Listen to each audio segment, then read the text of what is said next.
And my next speaker, I have the honor of receiving Diana Prata.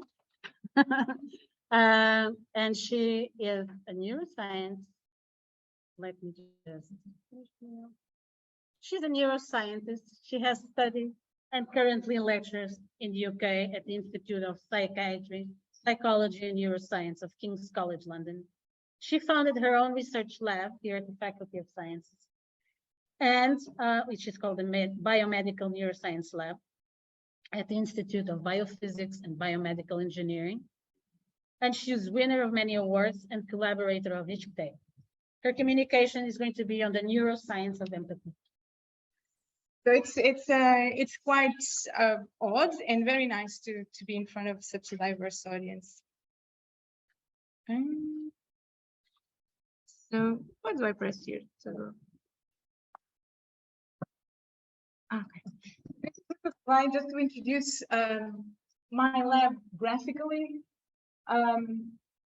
We use a range of techniques. I'm going to mention a few, like looking at our physiology. So trying to understand what goes on in our minds by looking at our physical body, with techniques of like eye tracking, pupillometry, EEG, fMRI, so recording brain activity both in our central nervous system and peripheric nervous system, autonomous nervous system.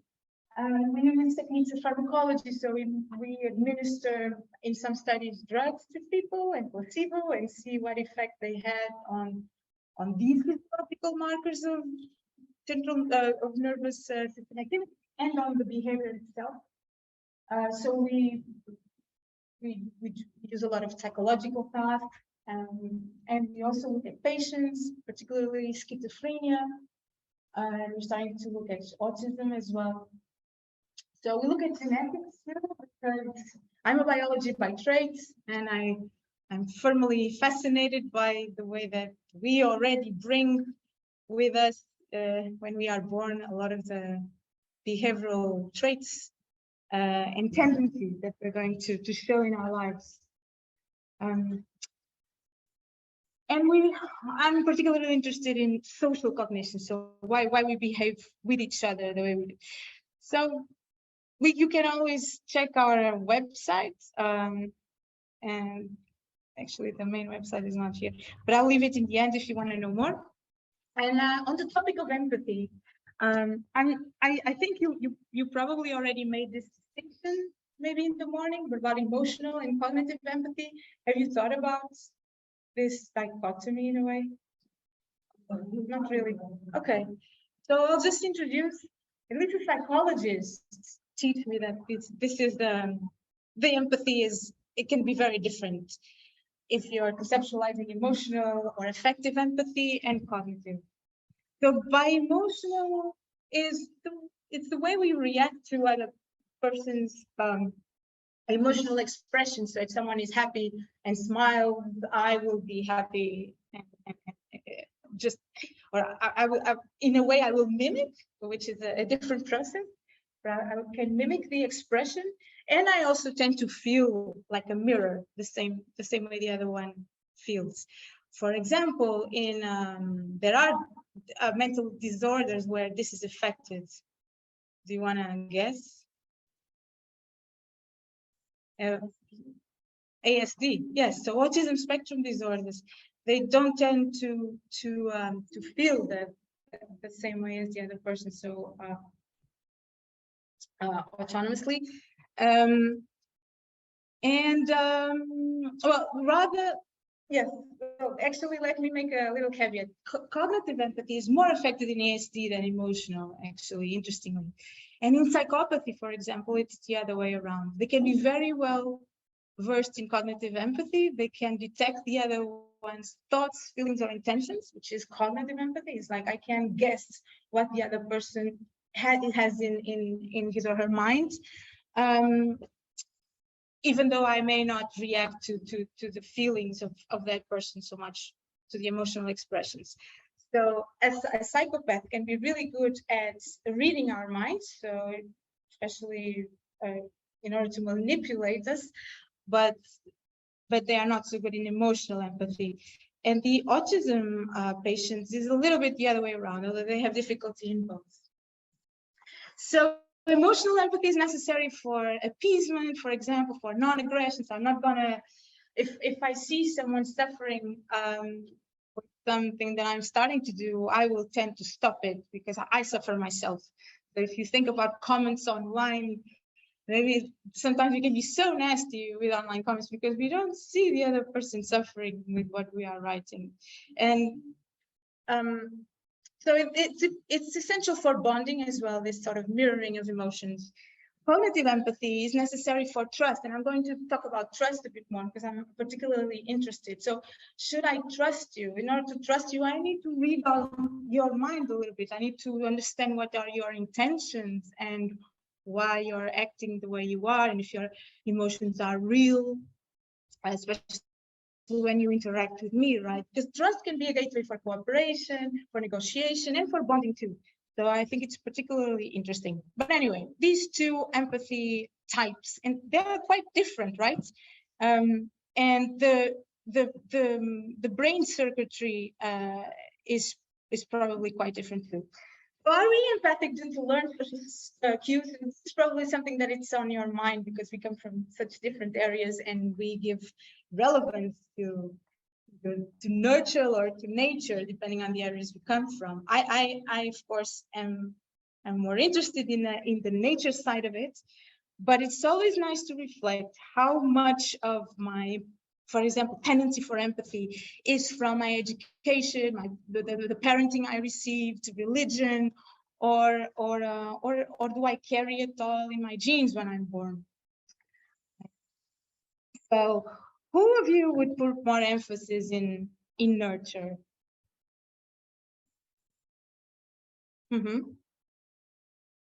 And biology.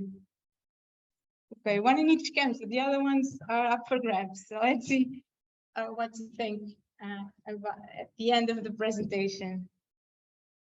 I will start just by mentioning an interesting study we did. It was a very small study that I did when I was on vacation in Guinea-Bissau.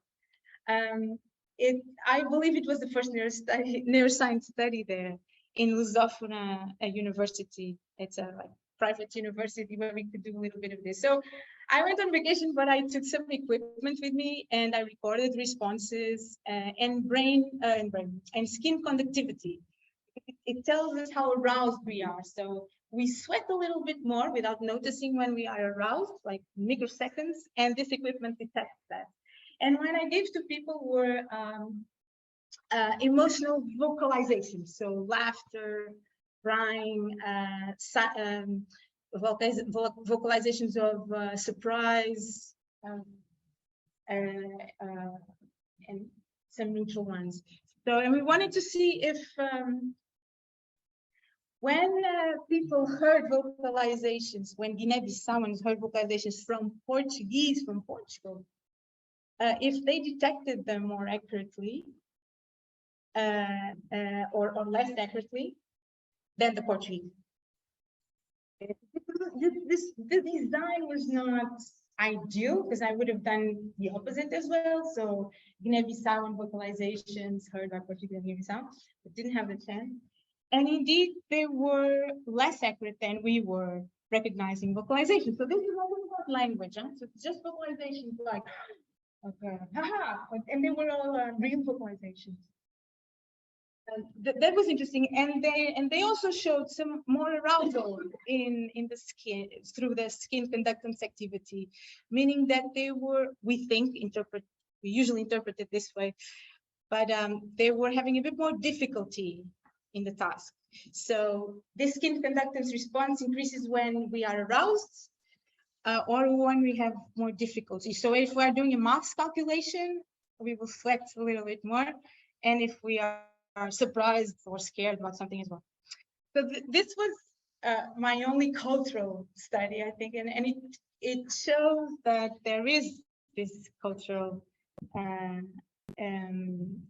effect on empathy. So, and I say empathy because people were trying to this visualization.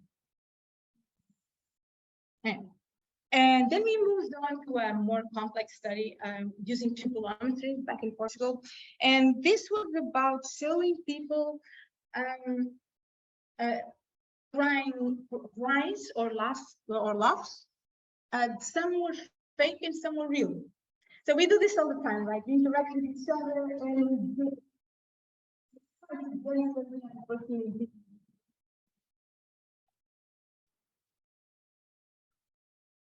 I was in the UK a lot of time.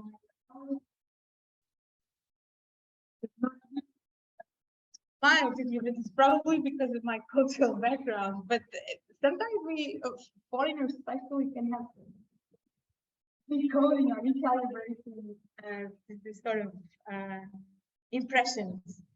So this study was interesting. So we were looking at how the pupil dilates, because like the skin that I just mentioned, the pupil dilates more if I'm doing a maths calculation, if I'm doing some mental effort, and if I'm being aroused. So that's calling my attention. And I wanted to ask you, so do you think, so if I'm listening to sounds fake. It's real, genuine, or less? What do you think? The same? Why?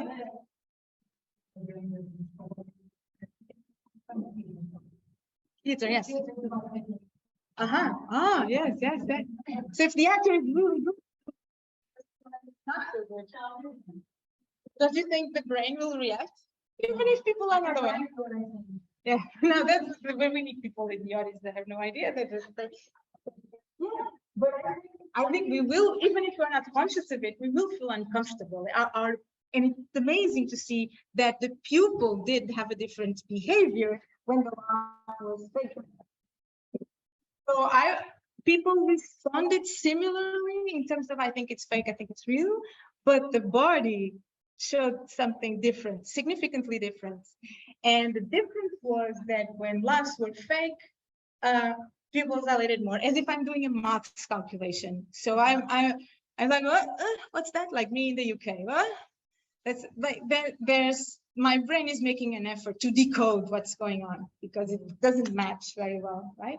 So this is something we do all the time when we try to understand each other, whether it's to trust each other and so forth. So it's so important for our survival that our body does it, even if we're not conscious of it. And when we listen to cries, what do you think happened? Fake cries versus real cries.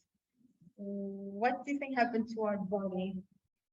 So think about a cry is more primal, right? It's more important for our survival. So, like, there's no time to decode. If a baby's crying, I'm gonna leave everything and go.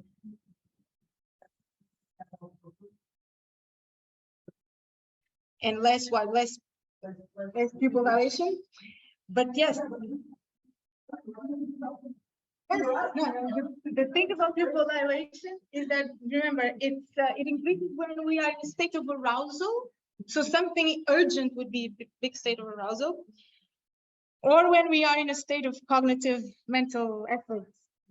So for laughs, we think that effect was because fake laughs elicit more efforts, like to decode what's going on.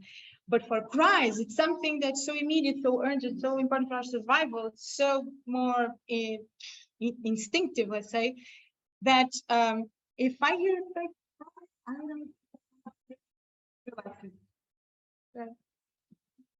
If I hear a real cry, my brain is on fire again. So the pupil dilates more.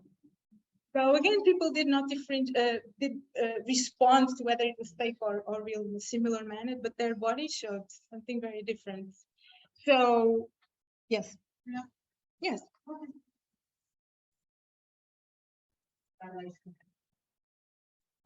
Yes, that's a good question. So we have the sympathetic nervous system, which is important for like fight or flight responses. Have you heard of this concept? Like if I need to act to defend myself, usually in a stressful moment, I activate the sympathetic nervous system versus the parasympathetic one. So it's like two circuitries we have. In a way, one compensates for the other. So if I'm restful, I'm activating one. If I'm in a state of arousal, I need to, I'm more alert. It's the sympathetic nervous system, and the function of these two circuitries that is connected, is reflected in how our pupil reacts, right? So the pupil is letting more light enter, but it's not really having a function for our response at that moment. But it reflects the balance between these two systems, right? This the best. So it's autonomous nervous system. It's very immediate. It doesn't require a lot of processing, but somehow my brain detected that laugh was fake, or that cry was real, and then it puts the sympathetic nervous system into play, right? And that's reflected in the eyes. So that's what happened. So you followed me pretty well, and I think this is very interesting data. And if you see the laughter side of it is more about cognitive empathy. Let me see why is this laughter fake? Why is this person trying to mislead me? And the other side, the crying side is more emotional empathy related, like a quick response to, I feel distressed if I hear someone cry. Right? So again, the two empathies are here. And then just lastly, another study we conducted was this time was recording brain activity directly. So it wasn't recording like the autonomous sympathetic nervous system before. It was really the brain waves. And we show the same task to people. So they claps, ha ha ha, that kind of thing, or they cries and genuine cries. And we, fitting well with the previous study, we found that the N100 here. So this is like a brain wave that happens very quickly after a stimulus. It's more automatic. It's like a reaction of our brain that's very immediate. The P200, it's 200 because it appears later on in time, in microsecond scale, and it shows a bit more elaborate response. And again, what we find is that cries, when they are fake, they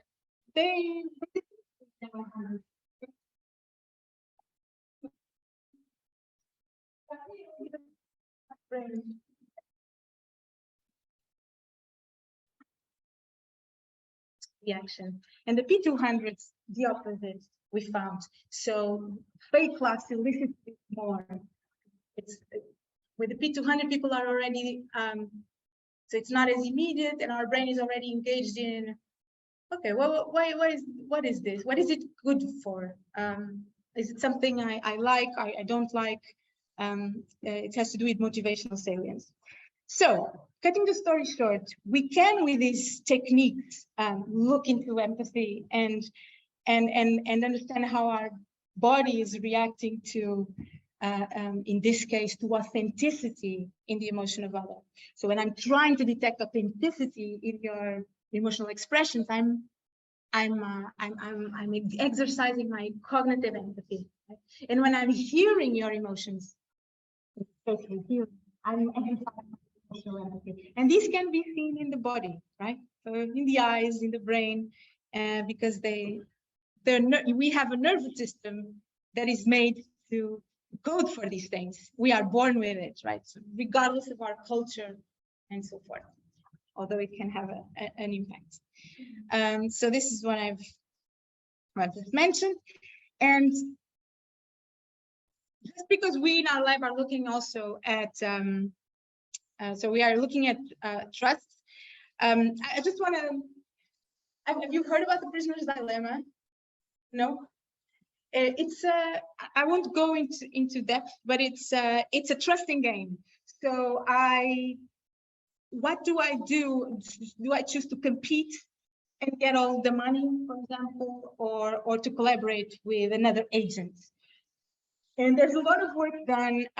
They've done work with bots, so computer bots, and they've examined it in animals too. So our tendency to trust and cooperate, how ingrained in our biology is it, and how logic mathematically is it as well? If I live in a world with lots of other agents, shall I always compete? Shall I always cooperate? What should I do? And the key for that is the strategy that seems to be what probably most of humans employ, and what makes more mathematical sense, and what we've seen in some animals is where I trust the other, but if in the first interaction I trust the other, but if the other betrays me, I will now betray, I will now compete. So it's a tit for tat with an initial cooperation. If you haven't heard about the concept, go and search, because it's really interesting. I won't go into it. If you want to make computer simulations about to see how this tit for tat strategy of cooperating and mimicking what the other one does is probably the most adaptive in the animal, well, in the animal kingdom, and including humans. Check this website, and make your own simulation. So this is like, I just leave you with the homework if you like this area of trust and cooperation. So what happened is oxytocin used to come into play in trust and cooperation too. We study this hormone. So in order to understand what is the neurochemistry behind these empathy circuitries that I mentioned, it's triggered in social stress. So those states of arousal we mentioned, breastfeeding, delivery of a newborn, any massage, caresses, orgasms, petting you do to your pet, sharing a meal, joint improvisation. So there's people from theater here. I've also done improvisational theater, and I think it's the best exercise for empathy skill training. And oxytocin seems to be involved in these actions. And to give you an example, so I mentioned in the animal kingdom, they would also practice tit for tat. So these are bats. They're called vampire bats, and they suck blood from cows. That's how they feed each other. Sometimes they suck too much blood, and what do they do with it? Do they throw it away, or do they give it to the next bat? You probably think they give it to their children, but they give it to the next bat. So more than giving it to their relatives, they give it to the next bat if the bat has given to them before. So again, there's a study of reciprocity, the tit for tat. I will have, as a vampire bat, I have a tendency to feed other people that have fed me before. And these guys haven't gone to school or religious universities, or so there's the innate tendency there, right? And there's also a big enhancer of this. If the other bat has groomed me before, grooming, like caressing, which releases oxytocin, by the way, in our brains, while we do it or receive it. So there's this connection here with reciprocity, oxytocin, and trusting and giving. And when they gave oxytocin to these bats, this enhanced the giving even more. So this is just what I mentioned. So there's this idea that we are studying in the lab that if I cooperate, you reciprocate, I feel rewarded in my rewards pleasure center in the brain. I learn that you reciprocate and I trust you. And this is like the merry circle of friendship in our lives, right? So this learning that the other cooperates with me, and that I'm therefore going to trust him and cooperate more. We're trying to characterize it biologically. We all know it happens in our lives, but trying to see why. So mothers, for example, have more the mothers that care better for their children of these rodent species. They have more oxytocin receptors in their pleasure center, so they are coding the rewarding feelings of giving to their kids through this oxytocin system. So I'm going to fast forward. There's a lot nice research on that. In humans, we made some experiments in my lab, although these are not my labs, where giving oxytocin to people increased generosity and trust in some economic gains. They've also seen in a study that people resumed the couple discussion sooner and more constructively. They use less bad words if they have been given oxytocin compared to placebo. So there's evidence accumulating of this involvement of this molecule. It's not all great because we've also seen that oxytocin reduced cooperation in the face of a threat. So if I make like the psychological game where there's a threat, there's competition, there's limited resources, I am going to punish the other group more than my group. So someone from an out group is going to be more punished than someone from my group if I have this enhanced system of oxytocin by sniffing. So we give this drug by through people's noses. It lasts like an hour or so of effect. Of course, the same effect could come from a hug, right? So hugs make us feel different, and it's probably because of oxytocin. So, and with this, and Sonia will speak more about this in-group, out-group. She's working in my lab as a PhD student, and we're getting into how can I move someone from out-group to in-group? Could it be through dance, for example, or in other things that dance involves? Can I see the oxytocin system reflecting this change? Because we are all born with this tendency to group each other, right? And oxytocin is we think it's like very important for us to feel the glue in our group, empathy, trust, cooperation within our group. And as a consequence, we kind of distance ourselves from other groups, right? And I'm just going to leave you with this message that I think this is adaptive, and this is why we carry it, that we are born with it in our biology, to face moments of threat. So limited resources, threats, when I have to defend my fellow. Yes, then it makes sense that I have this hardwired oxytocin-based system to collaborate more towards an in-group person than an out-group. But we probably are not in the face of threats in many moments of our lives when we find ourselves having the tendency to compete with an out-group. We're not really, I mean, in a way, sometimes we make believe that we are in a threat, like going to football games and having this rivalry, right? But I think we should have the notion that we are doing it on purpose, and it's more of like a game. But usually when we see someone as an out-group, except again, when we are facing a war, it's just, it's completely unnecessary to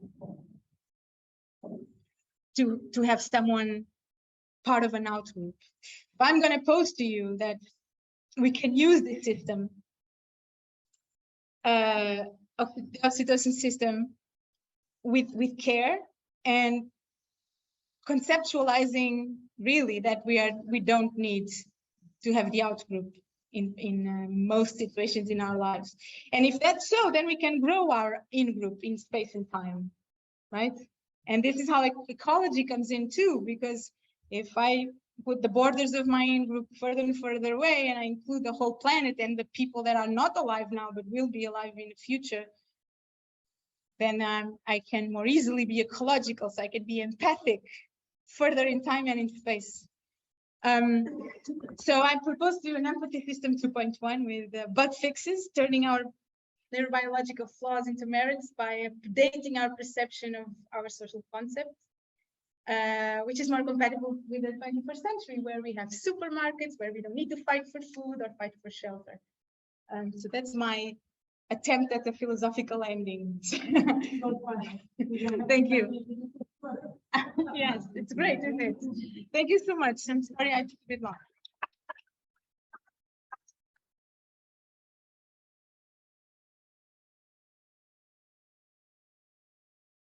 Sit down then.